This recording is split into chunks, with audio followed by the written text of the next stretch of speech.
Hey, what's up YouTube, it's Chickens here, back again with another Animal Crossing video. So this video is going to be kind of a follow-up to my 10 tips for designing a village yard video.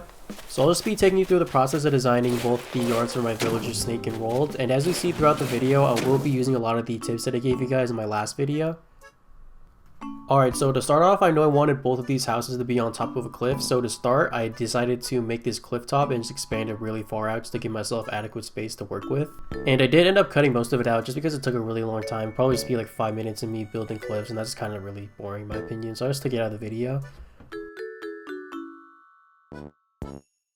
Alright, so after I was done with that, I decided to put Snake's house towards the left over here next to the cliff, just because I wanted to have enough space for me to put a path. And for the theme of the yard, I decided to go with a Japanese samurai theme because Snake has like a little ninja theme going on with his character design. And then also I decided to add Zen fencing around the edges just because Snake's house is all black, so I felt like the white kind of contrasted nicely with that. And then near the front here, I decided to add a waterfall as like a natural barrier instead of a fence. And then I also craft some stone lion dogs just to act as a natural barrier for the front of the fence, and then I do that for both sides. And I did end up putting Zen fencing on the other side just because I wanted both of these sides to match. And the Zen fencing also does go pretty well with World's house because World's house is all blue, so it kind of matches a little bit. After that, it was time for me to put down my pathway, so I decided to go with this little stepping stone pathway. And for placing it down, I just have like one big stone every like 2 or 3 spaces here, and just have like little smaller stones in between because I feel like that works the best.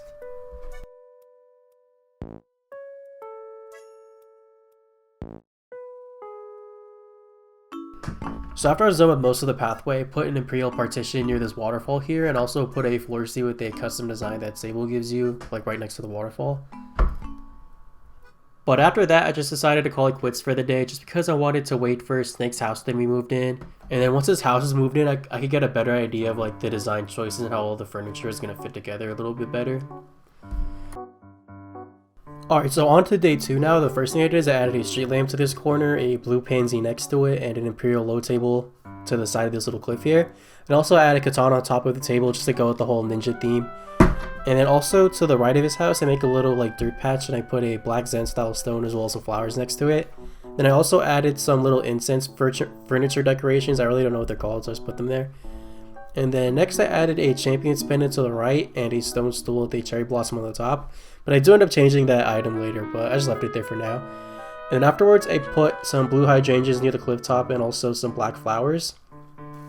But after that I was pretty much done with Snake's side of the mountain, so it's time to work on Rolled's side. So for Rolled, I know I wanted to go with a kind of like a gym theme with kind of like a mix with a kitty theme. So the first thing I did was I started off with I put a punching bag and a bench press to the left of his house. And also extended the fence out after that a little bit. So next I decided to add a wood path underneath the bench press and the punching bag just so it could match the other side and be a little bit more symmetrical.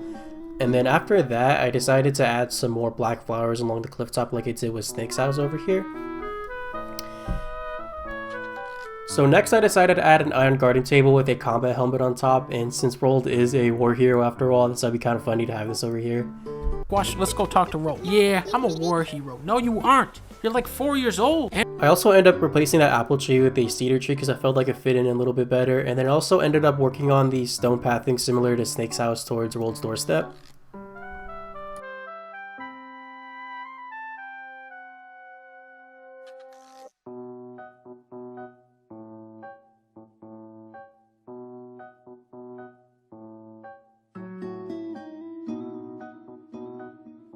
After I was done with the pathing, I decided to add a log stool with a portable radio on top just so Rolled can listen to music while he works out.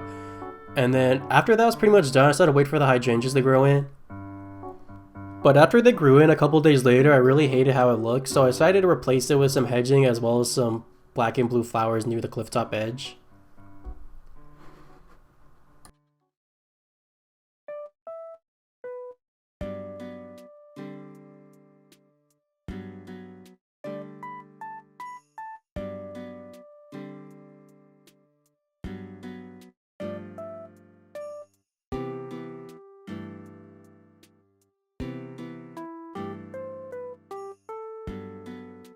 And then I also do the same exact thing with Snake's side of the yard. And I did end up making some minor changes afterwards, so I decided to add an ancient belted robe next to the katana table. And then on the road side, I end up adding a kiddie pool towards this little empty space over here.